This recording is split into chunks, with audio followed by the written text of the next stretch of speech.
योगपीठे तटे भीमरथ्यां वरं पुण्डरीकाय दातुं मुनीन्द्रैः समागत्य तिष्ठन्तमानन्दकन्दं परब्रह्मलिङ्गं भजे पाण्डुरङ्गम्।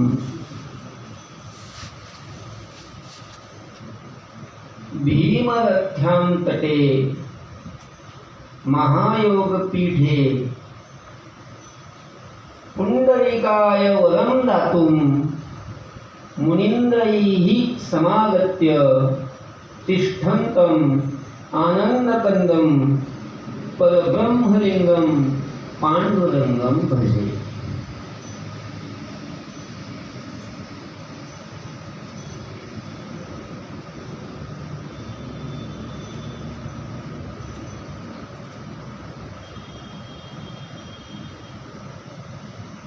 जगद्गुरु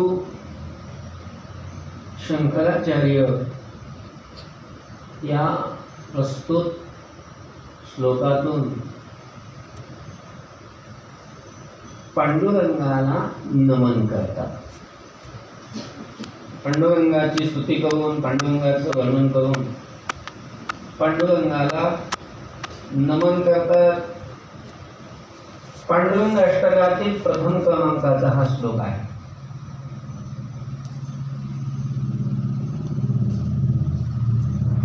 हा श्लोक घेण्याचं कारण हे की आजचा आषाढी महावारीचा आजचा मुख्य एकादशीचा दिवस. वारकऱ्यांच्या दृष्टीनं आजचा दिवस म्हणजे खूप महत्वाचा दिवस. ते पांडुरंगाचे भक्त आहेत, ते पांडुरंगाचे उपासक आहेत. त्या उपासका करता आजचा दिवस म्हणजे खूप मोठा पर्वकाळ.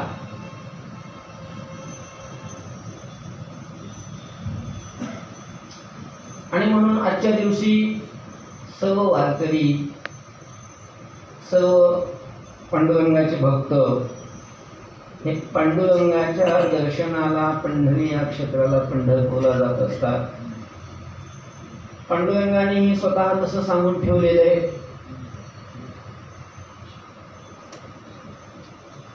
की तुम्हाला वर्षभर नाही जमत यायला मला माझ्या भेटीला, तसाच आपल्याला भेट देण्याकरता तो कायमचा उभाच आहे.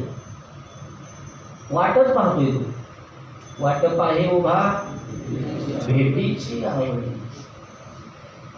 तो वाट पाहत उभाच आहे, कायम उभा आहे तो. पण आपल्याला काय नेहमी दररोज सारखंच त्याच्या दर्शनाला, त्याच्या भेटीला नाही जाणं होत. आपण बिझी माणसं आहे,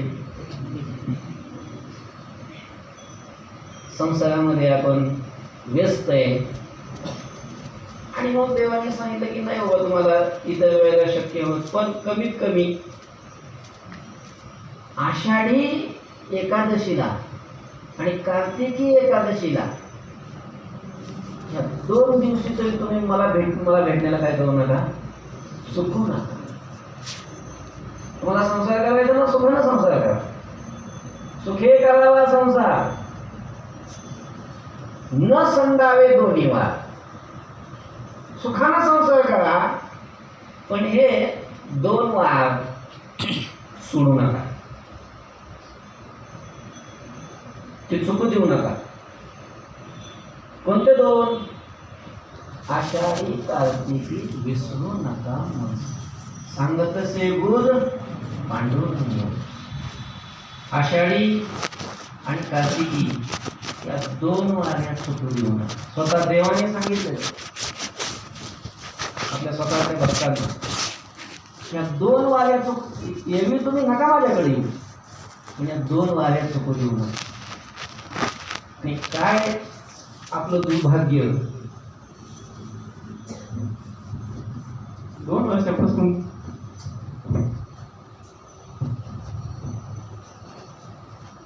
त्याला पांडुरंगाच्या भेटीला जाणं होत नाही.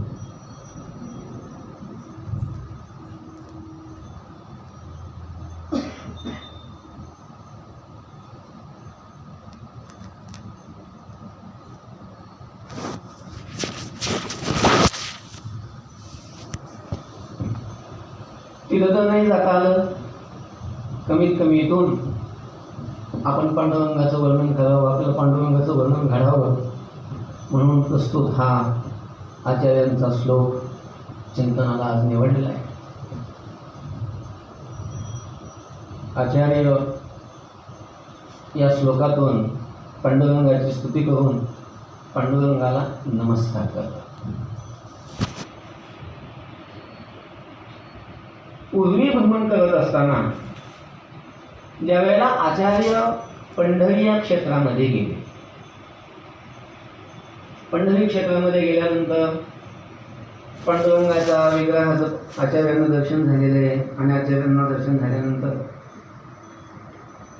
अतिशय गोड स्तुती आचार्यांनी केलेली ती स्तुती, त्याला 8 श्लोक असल्यामुळे त्याला अष्टक म्हणतात. त्याला पांडुरंग अष्टक अशा प्रकारचं म्हटलं जातं. आणि पांडुरंग अष्टकातला हा प्रथम क्रमांकाचा श्लोक आहे. त्या सर्व अष्टकामध्ये नमस्कारच केलेला आहे. पांडुरंगाचं वर्णन करून याही श्लोकामध्ये नमस्कार करतात. पांडुरंग भजे. आचार्य म्हणतात की मी पांडुरंगाला भजतो. भजे, भज हा जो शब्द आहे, भज, भजणे, मूळ शब्द भज धातू आहे. भजणे या अर्थी. आणि भजणं म्हणजे काय? सेवा करणं. आणि सेवा शब्दाचा अर्थ, भज शब्दाचा अर्थ नमस्कार करणे असा आहे. फक्त नमस्कार करणे एवढाच आहे असं नाही. भज म्हटल्यानंतर सगळं झालं त्याच्यामध्ये. पांडुरंगाची पूजा करतो म्हणजे भजे. भजे म्हणजे मी पांडुरंगाची पूजा करतो. भजे म्हणजे मी पांडुरंगाला नमस्कार करतो. भजे म्हणजे मी पांडुरंगाचं भजन करतो. भजे म्हणजे मी पांडुरंगाचं कीर्तन करतो. पांडुरंगाची सगळी सेवा या अर्थाने भजे शब्द आहे. भज सेवाया. जसं तुकोबारायांनी सुद्धा म्हटलेलं आहे का नाही, सांगतो तुम्हासी भजारे विठ्ठला. विठ्ठलाला भजा. विठ्ठलाला भजा म्हणजे नेमकं काय करा? भजा म्हणजे विठ्ठलाला आंघोळ झाला का? भजा म्हणजे काय? त्याचं नामस्मरण करा का? भजा म्हणजे काय? त्याच्या दर्शनाला जा का? काय नेमकं भजा शब्दाचा अर्थ काय? नाही, हे सगळं करणं, सगळ्या प्रकारची सेवा करणं याला भजन म्हणतात. एका अंगाने जी सेवा असते त्याला भजन नाही म्हटलं जात. सर्व अंगाने संबंध परिपूर्ण जी सेवा असते त्या सगळ्या सेवेच्या अर्थाने भज शब्द आहे. आचार्य म्हणतात की मी भजतो. मी काय करतो? भजतो. म्हणजे मी पांडुरंगाची सेवा करतो. सेवा करतो म्हणजे मी पांडुरंगाचं नामस्मरण करतो. पांडुरंगाचं मी कीर्तन करतो. पांडुरंगाची मी पूजा करतो. पांडुरंगाचं चिंतन करतो. त्याच्या सगळ्या अंगाने मी सेवा करतो. हा भज शब्दाचा अर्थ आहे. पांडुरंगाची आचार्यांनी मी पांडुरंगाची उपासना करतो, मी पांडुरंगाची सेवा करतो म्हणणं विशेष. कारण आचार्य हे अद्वैती आहे, वेदांती आहे. वेदांतामध्ये अद्वैत वेदांती आहे. अद्वैताचे आचार्य आहे. ते देवाला आणि आपल्या स्वतःला भिन्न मानतच नाही. कारण त्यांच्या दृष्टीनं द्वैतच नाही. सगळा परमात्माच आहे, सगळं परब्रह्मच आहे. आणि भजन हे अद्वैतात असतं का? हे कशात असतं?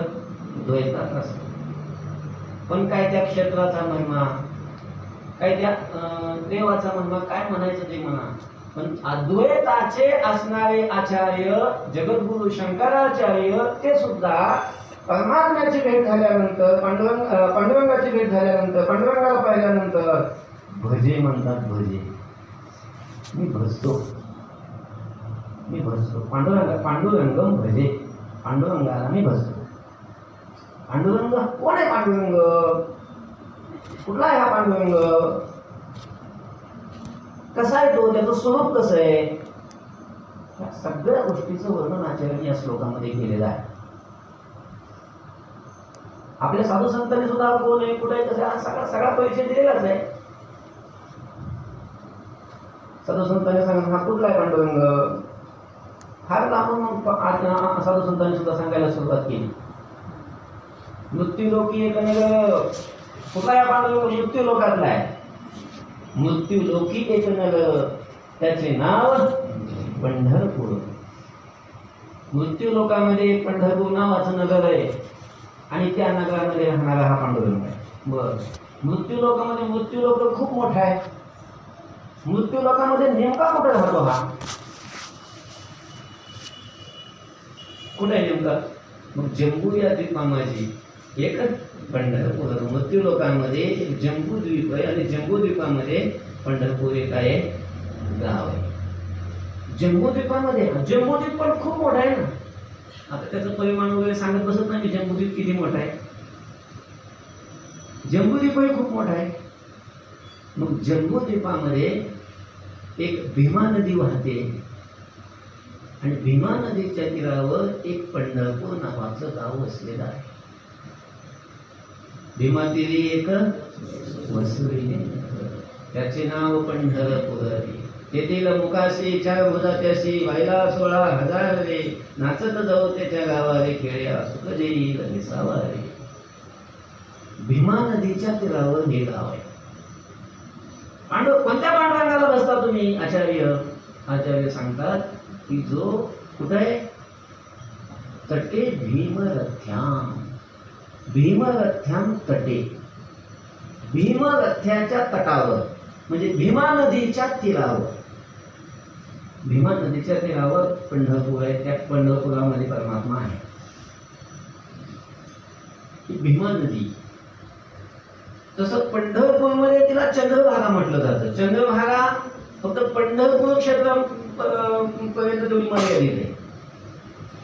जिथं उगम पावली ही नदी तिथं ती चंद्रभागा नाही. जिथं समुद्राला मिळाली तिथंही ती चंद्रभागा नाही. फक्त पंढरपूर क्षेत्र जेवढं आहे तेवढ्या पंढरपूर क्षेत्रामधून वाहणारी जी भीमा आहे तेवढ्या त्या भागापुरती तिला काय म्हटलं जातं? चंद्रभागा म्हटलं जातं. अशी ती भीमा आहे. भगवान शंकरांनी भीमरूप धारण केलं आहे. ते पुराणामध्ये कथा येते बघा.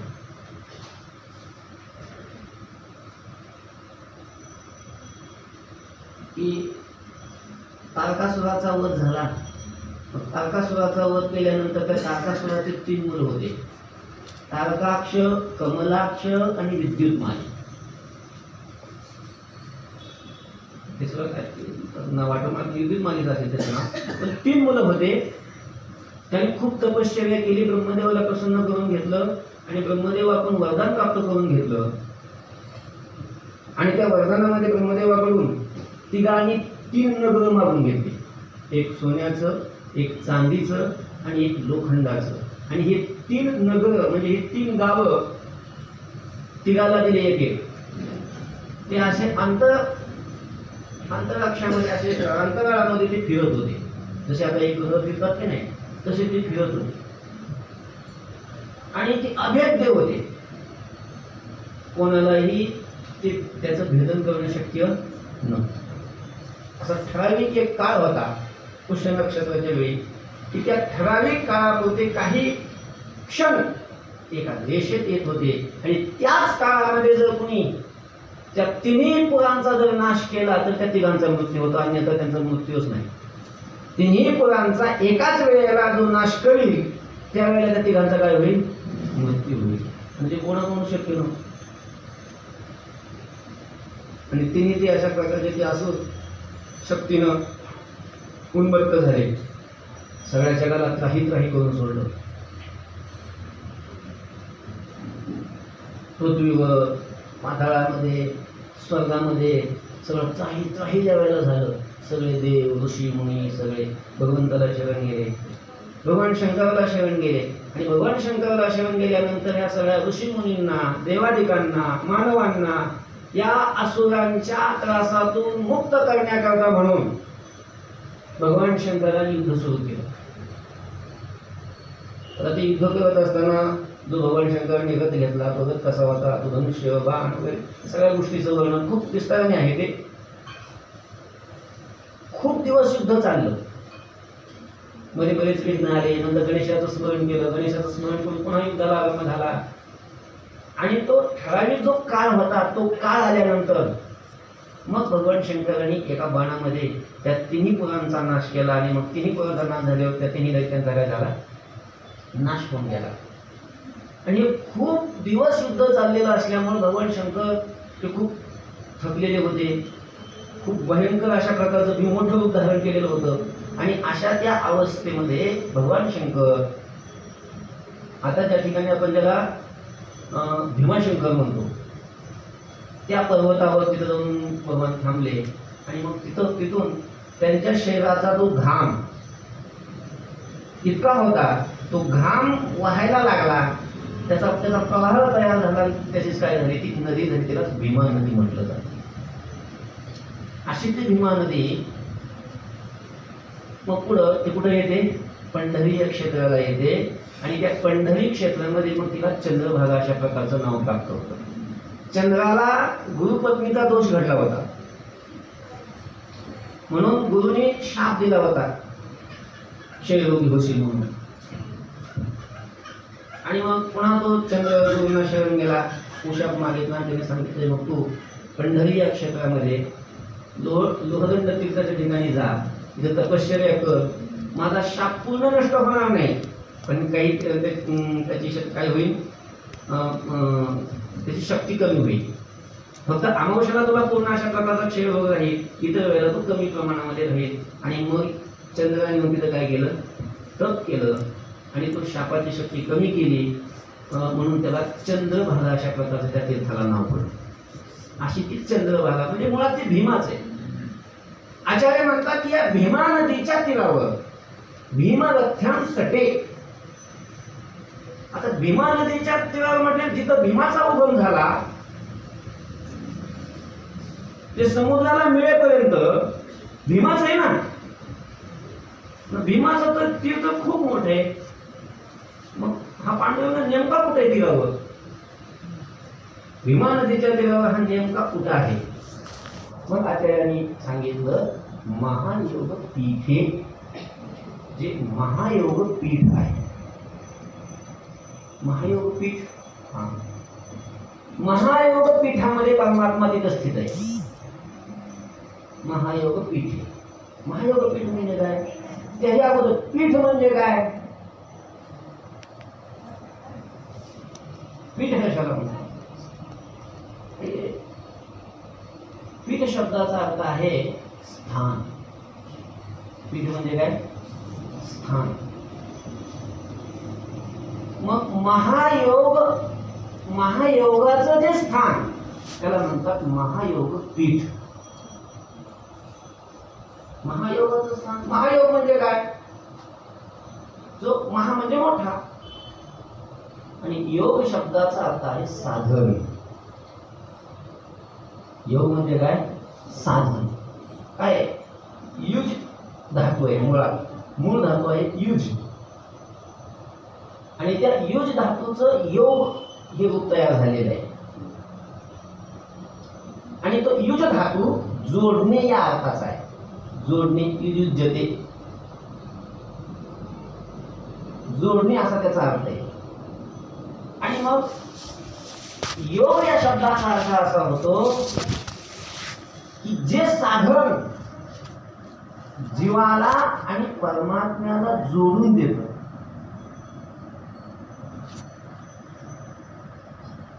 आपण परमात्म्यापासून वेगळे आहे, आपण परमात्मा स्वरूपात आहोत, पण अज्ञानानं म्हणा, भ्रमानं म्हणा, कशानं म्हणायचं ते म्हणा, पण आपण काय झालेलं आहे, वेगळे झालेलं आहे.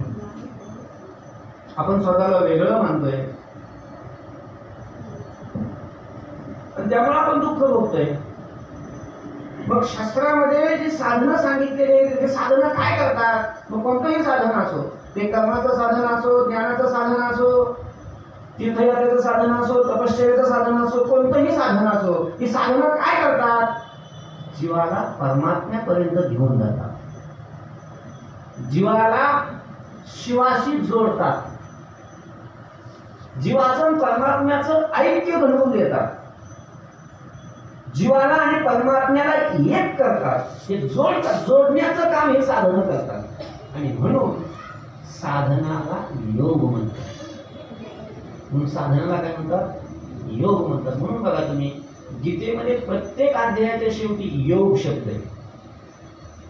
अर्जुन विषाद योग, सांख्य योग, कर्म योग, ज्ञान कर्म संन्यास योग, कर्म संन्यास योग, योग आहे.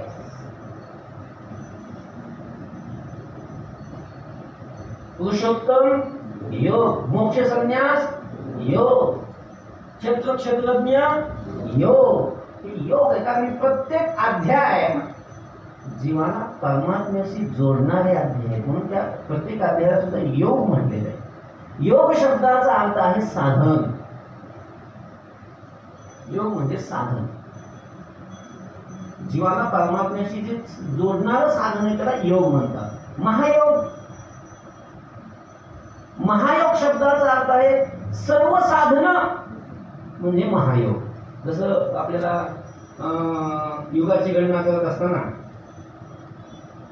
कलियुग, द्वापारयुग, त्रेतायुग आणि कृतयुग असे 4 युग सांगितले जातात.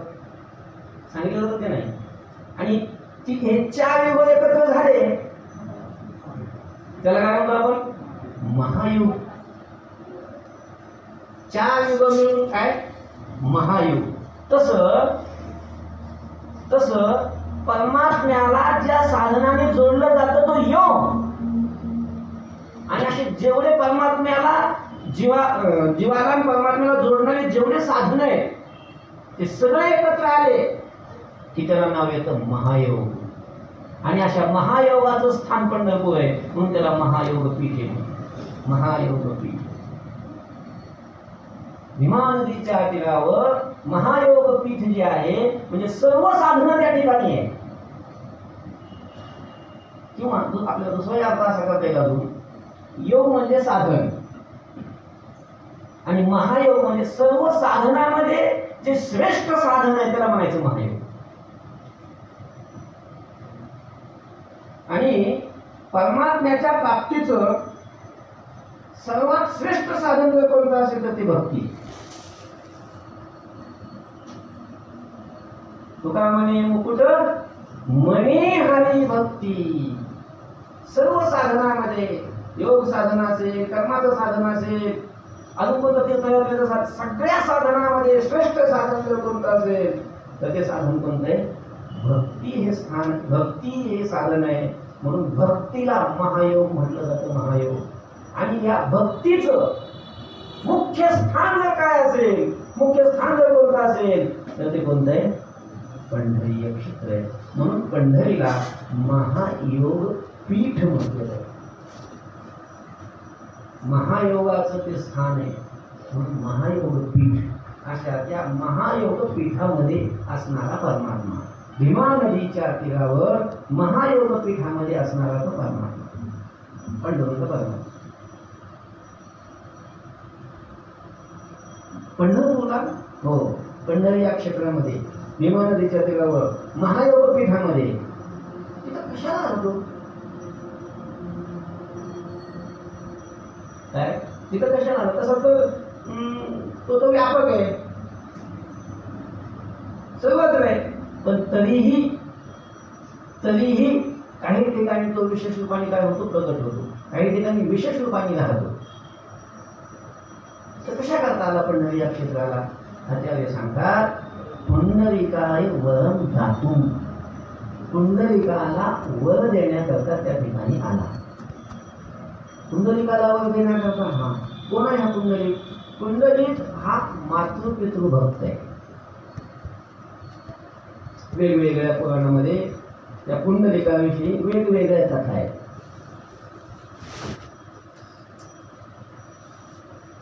काही ठिकाणी पुंडलिक मातृपितृ प्रथम भक्त नव्हता असं सांगितलं जातं, नंतर झाला असं सांगितलं जातं. काही ठिकाणी तो पहिल्यापासूनच मातृपितृ होते असंही सांगितलं जातं. स्कंद पुराणाचा विचार केला तर स्कंद पुराणामध्ये असं आहे की तो प्रथम पासूनच तो मातृपितृ काय आहे, भक्त आहे.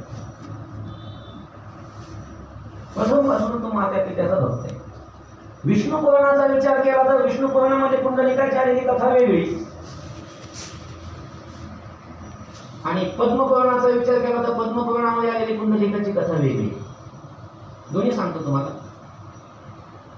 विष्णू पुराणामध्ये पुंडलिकाचा कथेचा प्रसंग असा आहे की पुंडलिक हा परमात्म्याचा एकनिष्ठ भक्त आणि त्याला कोणीतरी सांगितलं की तू माते पित्याची सेवा कर आणि माते पित्याची सेवा केल्यानंतर तुला परमात्मा प्राप्त होईल आणि म्हणून तो माते पित्याची सेवा करत होता. उद्देश मनामध्ये फक्त एकच, काय, परमात्म्याचं दर्शन व्हावं. साधन त्यांनी माते पित्याची सेवा निवडली. आराधिला पुंडलिके जननी पूजनीया जनकी.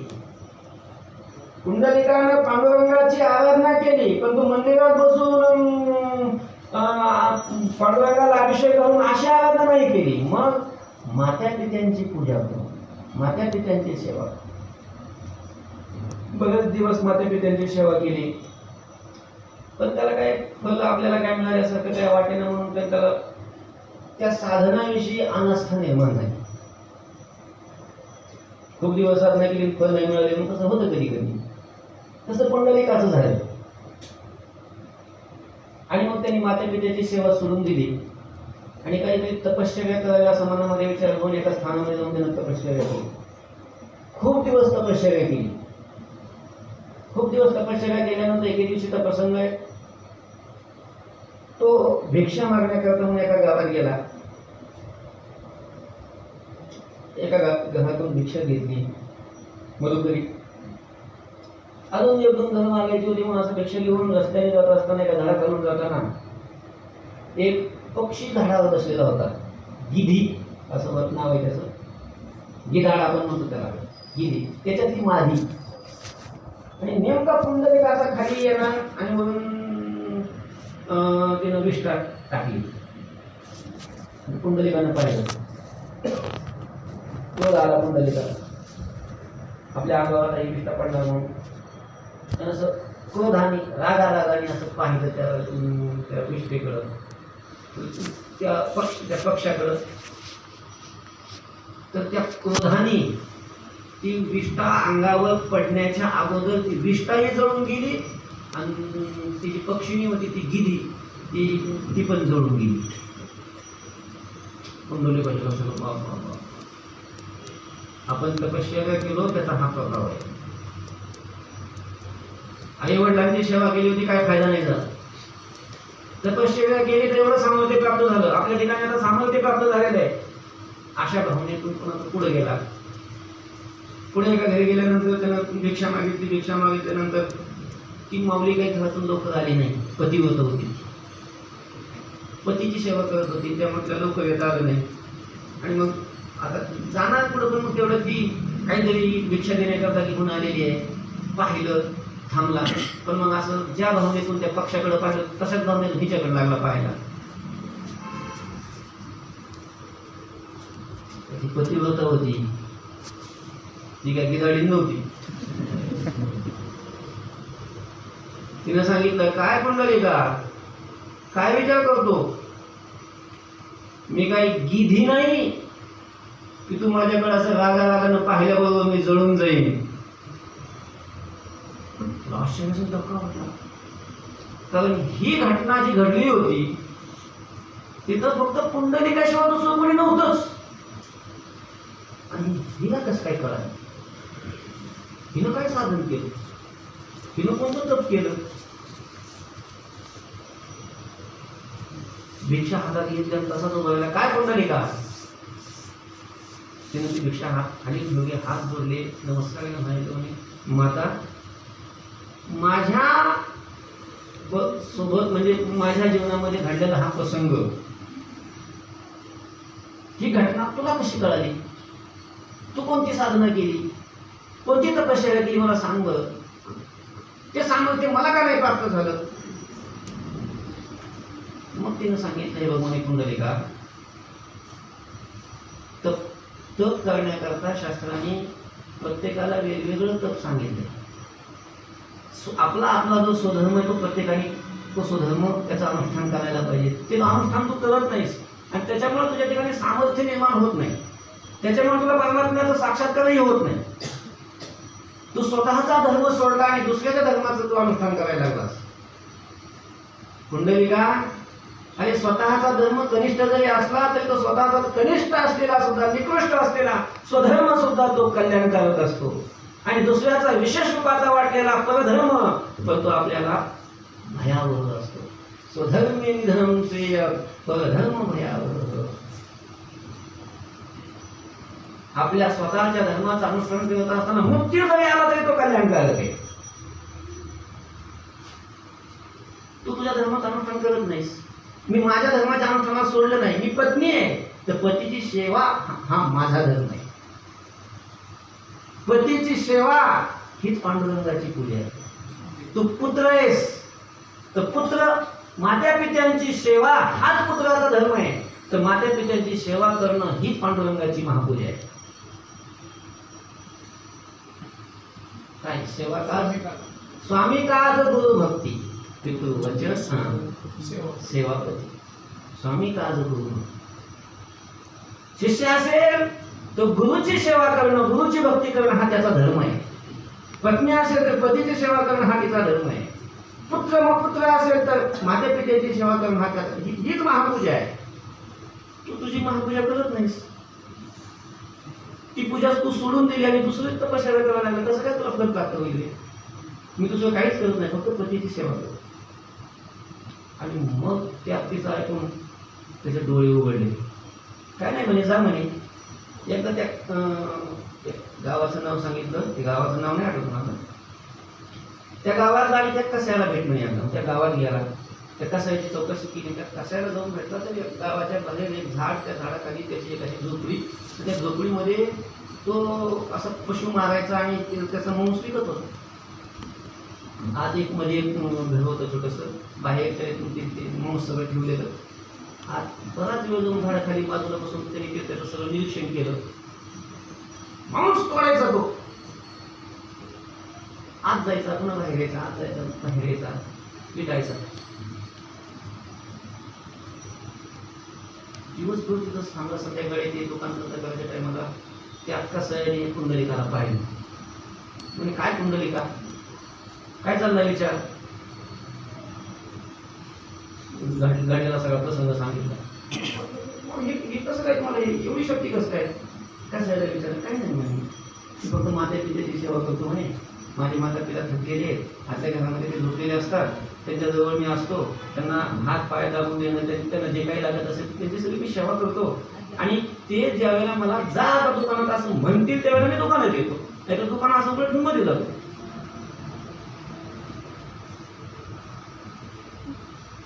त्याच्यामुळे एवढं सामर्थ्य. तिथून तो आला, आई वडिलांकडे आला, घरी आला, आई वडिलांना क्षमा याचना केली आणि तिथून मग आई वडिलांची त्यांनी आराधना सुरू केली. घातली गवळणी गाळा कुंडलिके वाळवणी.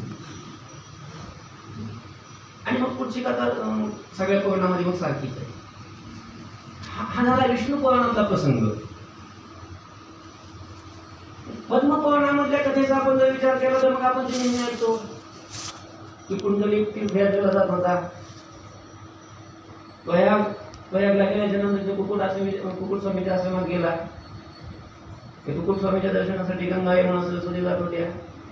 त्यांना पाहिलं, त्या विद्रूप होत्या, कुरूप होत्या. त्यांचं दर्शन करून आल्यानंतर, थोडीशी सेवा करून आल्यानंतर त्या सुंदर झाल्या होत्या, पवित्र झालेल्या होत्या. त्यांना विचारलं, का तुम्ही जाताना कुरूप होत्या, आता परत निघाल्या त्यावेळेला तुम्ही आता सुंदर कशा काय झाल्या? कुठे सांगितलं की आम्ही कुकुट स्वामीच्या दर्शनानं आम्हाला एक फल प्राप्त झालेलं. कुकुट स्वामीजवळ गेला, त्यांना विचारलं की तुम्ही एवढं सामर्थ्य कसं आहे? त्यांनी सांगितलं मी काय करतो, आई वडिलांची सेवा करू. तिथून परत आला मग तो आई वडिलांच्या साधनेला लागला. जास्त विस्तार नाही सांगत, आपल्याला पुढचं श्लोक काय परत आला आई वडिलांच्या सेवेला लागला. अशी त्यांनी आराधना केली की त्या आई वडिलांच्या केलेल्या त्या सेवेला प्रसन्न होऊन परमात्मा त्याच्या भेटीला आला.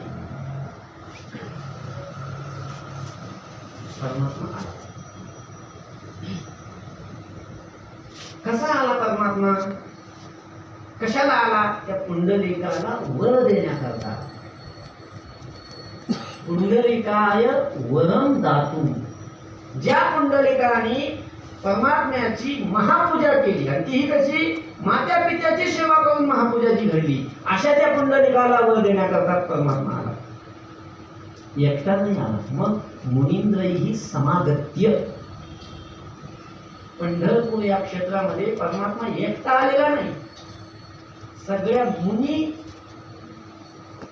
इंद्र म्हणजे मुनींद्र, जे श्रेष्ठ श्रेष्ठ मुनी आहेत, श्रेष्ठ श्रेष्ठ ऋषी आहेत, अशा त्या मुनी सोबत परमात्मा त्या ठिकाणी आला. परमात्मा त्या ठिकाणी आल्यानंतर ज्यावेळेला परमात्मा पुंडलिकाला वर देण्याकरता आला, त्यावेळेला पुंडलिकाचे आई वडील निद्रा करत होते, सेवा करत होते. हा दारात आल्यानंतर परमात्म्याने पुंडलिकाला वाजला, पुंडलिका मी आलो रे. पुंडलिकाने सांगितलं आई वडिलांची निद्रा झाली, झोपून. आणि मग पुंडलिकाने पांडुरंगाला तोपर्यंत थांबण्याकरता म्हणून जवळ असलेली एक वीट होती, ती वीट पाठीमागं फेकली आणि त्या विटेवर उभा राहायला सांगितलं परमात्मा. मग पुंडलिकाची वाट पाहत त्या विटेवर उभा राहिला. ती वीट म्हणजे सामान्य वीट नाही महाराज. पंढरपूर ज्या आता जिथं आहे ना, ते अरण्य होतं, दंडकारण्य. त्या दंडकारण्याला कोणी तिथं जे वन होतं ना, दिंडीरव वन असं नाव होतं त्याला. दिंडीर वन नाही, दिंडीरव वन असं. आणि त्या वनामध्ये एक गयासूर नावाचा एक असुर होता, गयासूर. पण हा असुर जरी असला ना, हा धर्मनिष्ठ होता, पुण्यात्मा होता. आणि याची तपश्चर्या त्या वनामध्ये चालू होती. आणि याची तपश्चर्या भंग करण्याकरता म्हणून इंद्र आला होता. इंद्राने त्याचा तपश्चर्या भंग करण्याचा प्रयत्न केला. आणि हा स्वर्गाचा राजा देवेंद्र असूनही तपश्चर्या भंग करतो म्हणून त्या गयासुराने इंद्राला शाप दिला आणि सांगितलं की तू पाशात होऊन पडशील. आणि मग त्या गयासुराच्या असुराने स्वर्गातला राजा इंद्र त्याला ते पाषाणात आलं होतं, म्हणजे त्याला तो भेगूळ झाला एक मातीचा. आणि तीच वीट पुंडलिकाने परमात्म्याला उभा राहण्याकरता तिथे त्या विटेवर परमात्मा उभा आहे.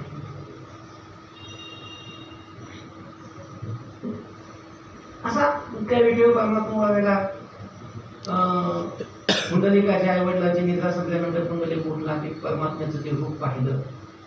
सुंदर रूप महाराज. ज्या परमात्म्याच्या दर्शनाकरता पुंडलिकाने अनेक जन्म साधना केली होती. एक जन्म आणि अनेक जन्माचं साधनेचं फळ ज्या वेळेला आपल्या समोर आपल्याला दिसतं, त्यावेळेला किती आनंद होईल आपल्याला कसं कळेल. ते परमात्म्याचं रूप पाहिलं, अतिशय सुंदर. सुंदर ते ध्यान उभे विटेवरी करपटावरी ठेवून या, तुळशी हार गळा कासे पितांबर आवडे निरंतर हेच ध्यान. अतिशय सुंदर असलेलं ते रूप पाहिलं. भगवंताने सांगितलं पुंडलिका वर मार, तुला वर देण्याकरता मी आलेलो आहे. पुंडलिकाने साष्टांग दंडवत घातले. मला पांडुरंगाचं दर्शन, देवाचं दर्शन झाल्यानंतर पुन्हा कशाची इच्छा झाली. त्याने देवाला पाहिलं, त्याला कशाची इच्छा राहणार आहे. पुंडलिकाने सांगितलं देवा मला कशाची इच्छा नाही, इच्छा नाही मला कशाची. तिथं ब्रह्मदेव आले, सर्व देव तिथं आले. सगळ्यांनी सांगितलं पुंडलिका माग, काहीतरी माग. सगळ्या देवाने ब्रह्मदेवाने परमात्मा तुला माग म्हणतोय, तू काहीतरी माग. सगळ्यांनी पुंडलिकाला मागण्याकरता प्रवृत्त केलं. पुंडलिकाने देवाला काही 4-5 असे वर मागितलेले. त्याच्यामध्ये पुंडलिकाने पहिला वर मागितला, पांडुरंगा द्यायचे ना तुला, मग मला हे दे. काय? तू आता ह्या ज्या रूपात या ठिकाणी उभा आहेस, याच ठिकाणी असाच उभा. आता दृष्टी पुढे ऐसा चितूर आहे, जोनी तुझ पाहे पांडुरंग. तो असाच कायमचा या ठिकाणी असाच उभा. तथाच अजून माग पुंडलिका काहीतरी. पुंडलिकाने सांगितलं, याच ठिकाणी राहायचं, थांबायचं, आणि तुझ्या दर्शनाला जे कोणी येते ते कोणीही असो, कसेही असो, मूढ पापी जैसे जैसे तैसे उतरी कासे जाऊ. ते मूर्ख असो, पापी असो, कसेही असो, जसे असतील तसे, जे तुझ्या दर्शनाला येतील त्यांचा तो काय करायचा? उद्धार करायचा. आणि विशेष रूपाने आषाढी कार्तिकी काय आरतीमध्ये हे बघा, शेवटचं ते दर्शनाशी येते. हा, दर्शन हेळा मात्रे तया होय मुक्ती. केवळ दर्शनाने त्यांना काय झाली पाहिजे? मुक्ती प्राप्त झाली पाहिजे. देवा त्यांना मुक्त केलं पाहिजे. तो पुंडलिकाने हा दुसरा वर मागितला. आणि देवा या ठिकाणी तू थांबल्यानंतर हे क्षेत्र सर्व क्षेत्रामध्ये श्रेष्ठ क्षेत्र ठरलं पाहिजे. तथास्तु. या ठिकाणी असलेलं चंद्रभागा तीर्थ सर्व तीर्थामध्ये श्रेष्ठ तीर्थ ठरलं पाहिजे. एका तुझ्या दर्शनाने सर्व देवतेच्या दर्शनाचं फल प्राप्त झालं पाहिजे. एका पंढरी क्षेत्राच्या दर्शनाने सर्व क्षेत्राच्या दर्शनाची फलश्रुती प्राप्त झाली पाहिजे. आणि एका चंद्रभागेच्या स्नानाने जगातल्या सगळ्या तीर्थाच्या स्नानाची फलश्रुती प्राप्त झाली पाहिजे. आणि अजून एक पुंडलिकानं मागितलं, देवा हे जे तीर्थ आहे ना, हे क्षेत्र आहे ना, या क्षेत्राला, या तीर्थाला माझ्या नावाने ओळखलं गेलं पाहिजे. पुंडलिकाच्या नावाने पंढरपूरला ओळखलं जातं. एवढे वरदान पांडुरंगाने दिले. नाही, वर देण्याकरताच तिथं परमात्मा आला. वरम पुंडलिकाय दातुम इंद्रही समागत तिष्ठन्त आनंद. असा चांगल्या प्रकारे त्या ठिकाणी येऊन उभा राहिला. देवाने वरदान दिलं आणि कायमचा त्या ठिकाणी परमात्मा राहील. तिष्ठन्तम, त्या ठिकाणी उभा राहिलेला. त्याला उभं केलं, उभा नाही राहिला. त्याला काय केलं? त्या ठिकाणी तो आला किंवा आणला पुंडलिकाने. आणि त्या ठिकाणी आणून त्या ठिकाणी पुंडलिकाने उभं केलं आणि पुंडलिकाने दिलेल्या विठीवर उभा राहिला. अशा त्या तिष्ठन्तम म्हणजे त्या उभ्या राहिलेल्या परमात्म्याला. कसा आहे तो परमात्मा? आनंद कंदम, आनंदाचा कंद असलेला परमात्मा, आनंद स्वरूप असलेला परमात्मा. सुखरूप ऐसा कोण तुझा सांगा, माझ्या पांडुरंगा. पांडुरंगासारखा सुखरूप असं जगामध्ये दुसरा कोण आहे? आनंद अद्वय नित्य निरामय, जे कारण निज ध्येय योगी याचे असं ज्याचं संत वर्णन करतात. आनंद स्वरूप असलेला परमात्मा, सर्व सुखाचे आगर बाप ब्रह्मादेवीवर, असा सर्व सुखाचं आगर असलेला, आनंदाचा कंद असलेला असा आनंद कंदम परब्रह्म लिंगम. आनंद कंद कसा काय येतो? कारण पांडुरंग हा परब्रह्म स्वरूप आहे. लिंगम नाम स्वरूपम. लिंग शब्दाचा अर्थ स्वरूप, जो परब्रह्म स्वरूप आहे. सगळ्या देवता ह्या परब्रह्म स्वरूप आहेत असतात असं नाही. परमात्मा परब्रह्म स्वरूप आहे. पांडुरंग परमात्मा परब्रह्मच आहे. नेनो ब्रह्म मार्ग चुकले, उघडे पंढरपुरा आले. भक्त पुंडलिकी देखिले, उभे केले विधेवरी. उघडे परब्रह्म. उघड असलं, उघडते काय आहे? परब्रह्म आहे. परब्रह्म आहे. परब्रह्म कसं आहे? आणि परब्रह्म म्हटल्यानंतर ते सच्चिदानंद आहे. सत्यम आनंदम ब्रह्म. आणि म्हणून परमात्मा आनंदाचा कंद आहे. असा आनंदाचा कंद असलेला परब्रह्म स्वरूप असलेला परब्रह्मलिंग असलेला म्हणजे स्वरूप असलेला परमात्मा, त्याला काय नाव आहे या ठिकाणी? त्याला जे अनेक नाव आहेत, कोणत्या होतात? बरेच नाव आहेत त्याला, पण पंढरपूरमध्ये त्याला काय नाव आहे? पांडुरंग. असा तो पांडुरंगम भजे, अशाच्या पांडुरंगाला मी भजतो. पांडुरंग शब्दाचा अर्थ शुद्ध रंग. पांडू म्हणजे शुद्ध, रंग म्हणजे आनंद. असा तो शुद्ध आनंद स्वरूप असलेला देव आहे. आनंदाचे वेगवेगळे प्रकार, शुद्धानंद आणि अशुद्ध आनंद. आपण जे आनंद उपभोगत असतो किंवा आपल्या अनुभवात असलेला जो आनंद असतो तो अशुद्ध आनंद आहे, विषय आनंद आहे.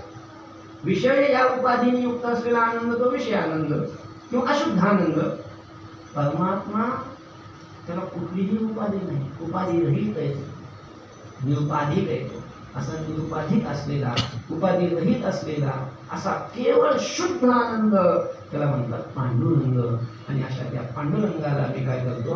भजतो. पांडुरंगम भजे महायोग पीठे तटे भीमरथ्याम वरम पुंडलिकाय दातुमुनींद्रैः समागत्य तिष्ठन्तमानन्दकन्दं परब्रह्मलिङ्गं भजे पाण्डुरङ्गं.